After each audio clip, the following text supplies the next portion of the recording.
The valley stretched wide between the opposing armies, its rocky terrain bathed in the soft glow of morning light. On one side stood the Israelites, their numbers vast, but their hearts weighed down by fear. Across the valley, the Philistines held their ground, their confidence fueled by the towering figure of their champion, Goliath. The air felt heavy, as if the earth itself understood the significance of what was about to unfold. For 40 days, the challenge had echoed through the valley. Goliath's voice, deep and taunting, had reverberated like a drumbeat of humiliation, daring any Israelite to face him in single combat. His size and strength rendered him almost mythical, a giant clad in bronze armor, his weapons instruments of destruction. Yet no one dared to step forward. Among the Israelites, heads hung low, their faith tested by the sheer enormity of the challenge. Then from among the ranks, a figure emerged. It was not a seasoned warrior nor a man clad in armor, but a young shepherd. David's presence was unassuming, his simple garments and staff contrasting sharply with the polished weapons around him. Yet his steps were steady, his gaze unwavering. He had not come out of arrogance or recklessness, but with a conviction that transcended human understanding. David had arrived at the camp just days earlier, sent by his father to deliver provisions to his brothers. What he found was a scene of despair and hesitation. The Israelites' fear of Goliath's challenge was palpable, their spirits crushed under the weight of uncertainty. Yet, where others saw an insurmountable obstacle, David saw an affront to the name of God. His heart burned with a quiet indignation, not for himself but for the honor of the Almighty. David's resolve carried him to the tent of King Saul. There, he spoke with a calmness that belied his youth. He recounted how, as a shepherd, he had defended his flock against lions and bears. He described the strength that had come not from himself, but from the Lord, who had delivered him each time. His words carried a quiet assurance, a testimony to the faith that guided him. Though hesitant, Saul allowed David to face the giant. Armor and a sword were offered to him, but David declined. The weight of the armor hindered his movements, and the sword felt foreign in his hands. Instead, he chose the tools he knew best, a sling and 5 smooth stones, carefully selected from a nearby brook. The two armies watched as David descended into the valley. On the Philistine side, jeers and laughter filled the air. To them, the sight of this boy approaching Goliath was almost comical. Among the Israelites, a tense silence prevailed. Their hopes and doubts collided in the pit of their stomachs, unsure of whether to expect a miracle or a tragedy. Goliath stepped forward, his enormous frame casting a long shadow across the rocky ground. His voice, a rumble that seemed to shake the earth, mocked the young shepherd before him. The giant's confidence was unshaken, his steps deliberate and heavy, each one carrying the weight of inevitable dominance. David, standing firm, reached into his bag and drew out a single stone. He placed it in the sling, his movements steady and deliberate. The valley seemed to hold its breath as he began to swing the sling, the faint whistle of the stone cutting through the air. In that moment, the noise of the armies, the taunts of the Philistines, and even the doubts of the Israelites faded into silence. The stone struck Goliath with precision, embedding itself in his forehead. The giant's expression froze, his towering frame teetering before collapsing to the ground with a resounding thud. The earth itself seemed to tremble as the Philistine champion fell, his defeat echoing like a thunderclap through the valley. The Israelites watched in stunned silence, their disbelief slowly giving way to elation. A roar of victory erupted as they surged forward, chasing the retreating Philistines. David, meanwhile, approached Goliath's fallen body. He stood over the giant, his small frame a stark contrast to the defeated warrior beneath him. Taking Goliath's own sword, he completed the act, ensuring the giant would rise no more. The battle had ended as swiftly as it had begun, yet its significance would echo for generations. Faith had triumphed over fear, and through a shepherd's courage, the name of the Lord had been exalted. The aftermath of the battle lingered in the valley like the final notes of a symphony, resonating with an awe that no words could fully capture. The Israelites surged forward, their voices raised in triumphant shouts as they pursued the retreating Philistines. The weight of their fear had been lifted, replaced by a fervor they had not felt in years. Victory was theirs, yet its source lay not in their numbers or their strength, but in the faith of a single shepherd boy. David stood motionless for a moment, his gaze fixed on the fallen form of Goliath. The giant's armor, once gleaming with menace, now lay scattered and lifeless, its power rendered meaningless. David's sling, a simple tool of a shepherd, rested loosely in his hand, the stone that had brought the mighty warrior down now silent in its final purpose. As the Israelites gathered around him, their expressions were a mixture of disbelief and reverence. Some knelt in gratitude, their lips moving in silent prayers of thanksgiving, while others clapped him gently on the back. Among them was Abner, Saul's commander, who approached with cautious respect. His gaze lingered on the young man who had just changed the course of history. David did not revel in the attention. His thoughts were elsewhere, fixed on the gravity of what had just transpired. His heart was lifted in silent gratitude, not for his own glory, but for the divine hand that had guided him. The battle had not been his, but the Lord's, and every step he had taken had been in obedience to that truth. As the soldiers escorted David back to Saul's camp, the king awaited him with an expression that was hard to decipher. There was relief, certainly, but also a deep curiosity. Saul's eyes seemed to search David's face for the source of the courage that had defied every expectation. David bowed his head respectfully as he approached the king, carrying with him the severed head of Goliath, a grim, yet undeniable symbol of Israel's victory. The conversation between David and Saul was brief but significant. Saul's questions were met with quiet, measured responses. David spoke not of himself, but of the God who had delivered him. His words were humble, free of arrogance, and yet they carried a weight that silenced any doubts. From that moment, David's life changed irrevocably. No longer would he be merely a shepherd tending his father's flocks. His name spread quickly through the land, carried on the lips of those who had witnessed the impossible.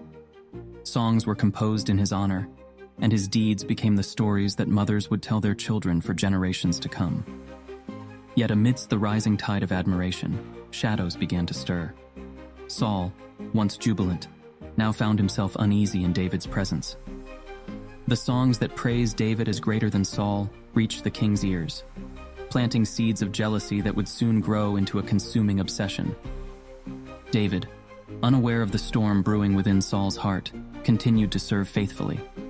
He returned to his harp, playing soothing melodies that brought peace to the troubled king. But even as his music filled the halls of the palace, an undercurrent of tension began to seep into the air. Saul's smiles grew fewer, his glances sharper, and his mood more volatile. The once welcoming court now felt like a place of unseen dangers. One evening, as David played his harp for Saul, the unthinkable happened. Without warning, Saul seized a spear from beside his throne and hurled it toward David. The weapon missed, embedding itself in the wall with a resonant thud. David rose swiftly, his heart heavy with sorrow rather than fear. He had never sought to challenge Saul, only to serve him. And yet here he was, a target of the king's wrath. David fled the palace that night, his steps quick and quiet as he moved through the darkened corridors. The stars above served as his only guide as he left the city, the cool night air wrapping around him like a shroud. His mind raced with questions, but his heart held firm in its trust. Whatever lay ahead, he would continue to walk in obedience, trusting that the God who had delivered him from the lion, the bear, and the giant would not abandon him now. David's steps carried him far from the palace, into the wilderness, where the familiar embrace of solitude awaited him. The night stretched endlessly, the stars casting their dim light over the rugged terrain. The chill in the air was sharp, yet David found comfort in the quiet. Here, amidst the silence of the hills, his heart found the strength to reflect on the events that had driven him away. He thought not of vengeance, but of purpose, trusting that even this exile served a divine plan. In the days that followed, news of David's escape spread. Saul, consumed by jealousy and paranoia, ordered his men to pursue him relentlessly. Yet David, accustomed to the wilderness from his days as a shepherd, evaded capture time and again. Each hiding place became a sanctuary where he could seek God's guidance, his prayers filling the air with an almost tangible sense of hope. Others, disillusioned with Saul's reign, began to gather around David. These were not soldiers but men burdened by debt, despair, and discontent. They saw in David a leader worth following, someone who carried himself with humility and conviction. Under his guidance, this group of misfits transformed into a cohesive force, united by their faith and loyalty. As David's following grew, so did Saul's determination to find him. The pursuit became a test of endurance and faith, with each encounter highlighting the stark differences between the two men. Saul, driven by fear, acted impulsively, while David, guided by his trust in God, showed restraint and wisdom. One of the most poignant encounters occurred in a cave near En-Gedi. David and his men had sought refuge there, unaware that Saul and his troops were nearby. By chance, Saul entered the very cave where David and his men were hiding. The men whispered urgently to David, urging him to take this opportunity to strike down his enemy. Yet David's heart was heavy with the weight of such a decision. Instead of striking Saul, David crept forward silently and cut off a corner of the king's robe. As Saul exited the cave, unaware of what had transpired, David followed at a distance. Once outside, he called out to Saul, his voice steady but filled with reverence. He held up the piece of the robe, showing that he could have taken Saul's life but had chosen mercy instead. Saul, startled and moved, turned to face David. In that moment, the king's hardened demeanor softened, and he wept. He acknowledged David's righteousness and promised not to harm him. Yet despite this moment of vulnerability, Saul's jealousy would soon resurface, driving him to continue his pursuit. For David, this encounter was a testament to his commitment to honor God's anointed, even at great personal risk. His decision to show mercy not only spared Saul's life but also strengthened David's resolve to trust in God's timing. He understood that the throne would come to him not through force, but through divine appointment. The wilderness became a place of transformation for David. Each trial, whether it was the threat of capture or the burden of leading a growing group of followers, molded him into the leader he was destined to become. He learned patience in the face of adversity, humility in moments of victory, and unwavering faith in the promises of God. Meanwhile, Saul's obsession with David continued to consume him. His focus on eliminating David blinded him to the needs of his people, leaving Israel vulnerable to external threats. The once strong king now found himself isolated, his decisions driven more by fear than by wisdom. The contrast between Saul and David grew starker with each passing day, one clinging desperately to power, the other waiting faithfully for God's plan to unfold. In one of the more harrowing moments of this period, the Amalekites launched a raid on Ziklag, the city where David and his men had sought refuge. The Amalekites captured the women and children, leaving the city in flames. When David and his men returned to find the devastation, their grief was overwhelming. The men, distraught and angry, even spoke of stoning David, blaming him for their misfortune. David, though heartbroken, turned to God for guidance. He sought clarity through prayer, asking for direction in this dark hour. The answer came with clarity and assurance. He was to pursue the Amalekites and rescue the captives. This divine directive gave David the strength to rally his men, who, despite their initial despair, found renewed purpose in his leadership. The pursuit was relentless, and when David's forces finally caught up to the Amalekites, they launched a decisive attack. The battle was fierce, but the outcome was clear. Not only were all the captives rescued, but the spoils of the Amalekites were also reclaimed, providing for David's people in their time of need. Through this trial, David's faith and leadership were solidified. His men, once on the verge of turning against him, now saw him as a leader who could inspire hope even in the darkest of times. Yet, even in the aftermath of victory, David remained humble. He attributed the success not to his own abilities, but to the guidance and provision of God. The aftermath of the Amalekite raid on Ziklag marked a turning point for David and his followers. The rescue of their families and the restoration of their spoils rekindled a sense of unity and purpose among the men who had once doubted him. Yet for David, the victory was a solemn reminder of the responsibilities that came with leadership. He understood that every triumph was not his own, but a testament to God's faithfulness and provision. In the days that followed, the tension between David and Saul reached its inevitable conclusion. Saul, still consumed by his obsession with David, led his troops into battle against the Philistines at Mount Gilboa. The conflict was fierce, and the Israelites found themselves overwhelmed by the Philistine forces. Saul, wounded and cornered, fell upon his own sword to avoid capture, ending his reign in a moment of despair. News of Saul's death reached David in Ziklag through a messenger who carried the crown and armlet of the fallen king. The weight of the message hung heavy in the air as David processed what had transpired. Saul's death, though expected, brought no joy to David's heart. Instead, it was met with profound sorrow, for David had always regarded Saul as the anointed of the Lord, despite the king's relentless pursuit of his life. David tore his garments in mourning and instructed his men to do the same.